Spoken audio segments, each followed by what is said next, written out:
Here we go. Quail Studios. Hi, friends. You come to Quail Studios Guitar. You know what? We're going to do a recording of I Love You for Sentimental Reasons. I don't know who wrote it. I'll put that in a minute. I'm checking out this microphone to see if I like it. Okay. And trying a different way to record. One. Oh, this is for Sherry and for Marius. Also, Marius might like this because we're talking about jazz chords today. So I'm going to play the song all the way through and then we're going to explain it. Okay, here we go. I love you for sentimental reasons. I hope you do believe me. I'll give you my heart.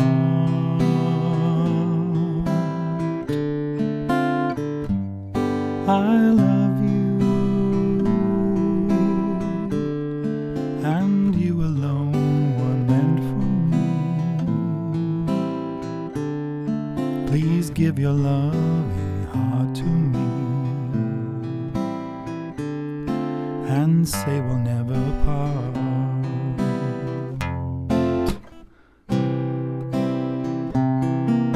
I think of you every morning, dream of you every night. Darling, I'm never lonely whenever you're inside. I love you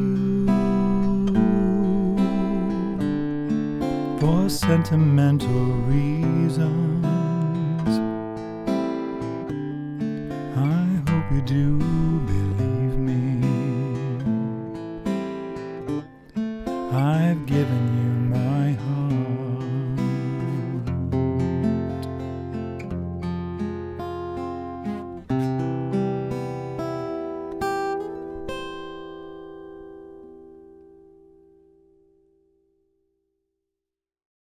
What we're doing here is we're playing in the key of, starting with the G7 chord, okay, and so it's got a G7, C major 7, we're in the key of C, A minor 7, D minor 7, G, and that's the chord progression. I love you, D minor 7, for sentimental reasons, C major 7, 7, D minor 7, G. Okay, and I've simplified this from like the jazzier versions. And then we go to the bridge, which has an F. I think of you. D sharp diminished is what I'm using there every morning. E minor to A7, D minor 7, dream of you, G. Every night, C major 7. Darling, B minor 7, I'm never E7, but only A minor 7. Whenever you're D to D7 to D minor 7, you're inside G7, which leads right back to C major 7. And then you just do another verse and you're done. So you have two verses, a bridge, two verse, or one verse, and you're done. Now, if you want to do a longer version, what you do is then you do a lead.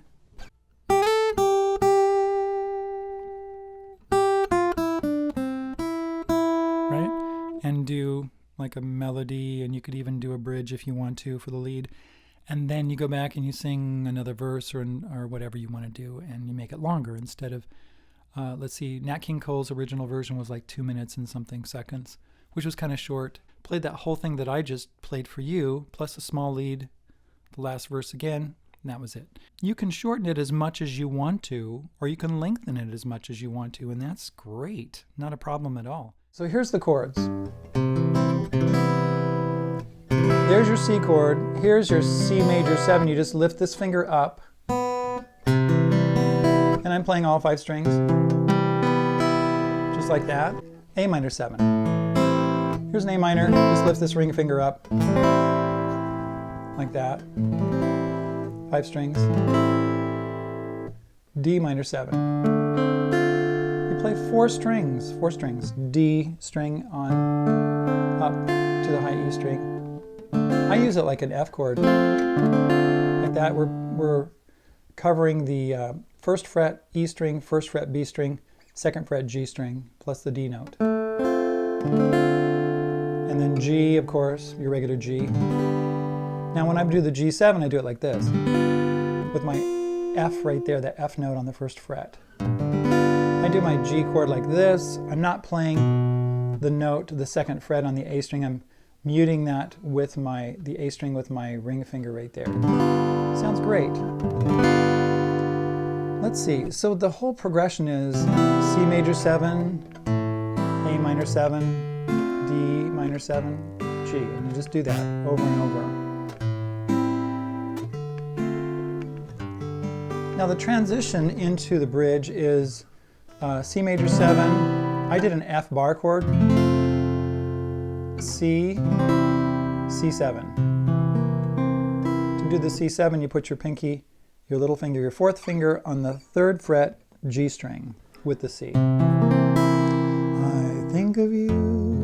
I did an F bar chord. You could always do the F chord like this if you want to, but I did the bar chord. Think of you every.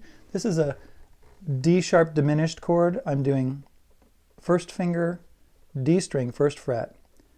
Second finger, B string, first fret. Third finger, G string, second fret. Fourth finger, E string, second fret. I'm only playing 4 strings. I think of you every morning. Now I'm doing the E minor chord like this. I'm doing 4 strings. I'm not doing the full E minor.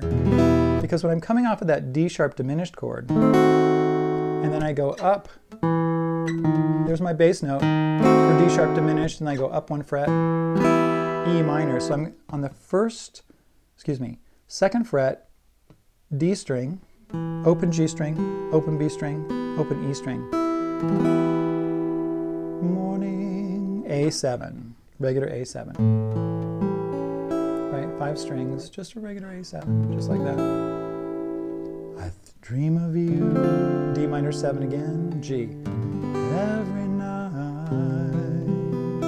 C major 7 again. B minor 7. Darling, I'm. Now you could do a B minor 7 like this. Darling, I'm never lonely. That is B minor 7 to E7 to A minor 7. Okay.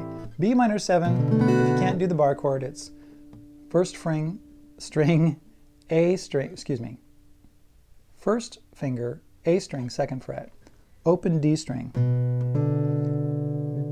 G string, second fret, open B string, E string, second fret. Okay, now if you can do the bar chord, it's like an A minor 7 chord, up 2 frets.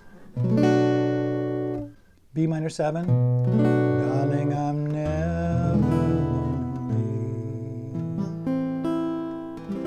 Whenever you're D chord, going to a D7, you're in. See how nice that is when you do the D chord with your 4th finger right there, and then the D7. You got the D, D7, and then to G7. I love you. Sentimental reason. I hope you do believe me. I've given you my heart. What I did here at the end, C major 7, F minor to C major 7. Now there's a lot of different ways to do this. There's a lot of different ways to do this ending, and that's just one way to do it. I mean, you can look up many different ways to do this ending with different chords, but this is just a simple way to do it. I mean, it's a jazzy sort of song. It's really from the jazz era, and so it's more of a simplified jazz. You know, Marius asked me about jazz chords. Well, jazz chords are really just major or minor chords, or diminished chords or augmented chords with some added stuff to it. Mostly major minor with like sevenths, ninths, 13ths, 11ths, flat fives, flat nines, things like that. And if you don't understand how to do those kinds of chords, and you need to study intervals, and we need to talk about, you know, chords and how to build them. And I think I've already done that. Look in my music theory playlists to see what I've done there. And if you can't find it, let me know and I'll make another video all about just that. Maybe I should do that. Talk about how to figure out, you know, flat nines and flat fives and ninths and all that kind of stuff. Okay. That's it for I Love You for Sentimental Reasons. You can go to Patreon and get the lead sheet there. Let's see. Yes, you have to be a patron to do that. And it costs $1, okay? That's the way it is. If you don't care about the lead sheet and you have all the information right here, that's great. There you go. Let's see. And I also give lessons over at Patreon. People can sign up over there for lessons. Okay, that's all I have. I'll talk to you later. I got to go teach a lesson online, so see ya. Bye.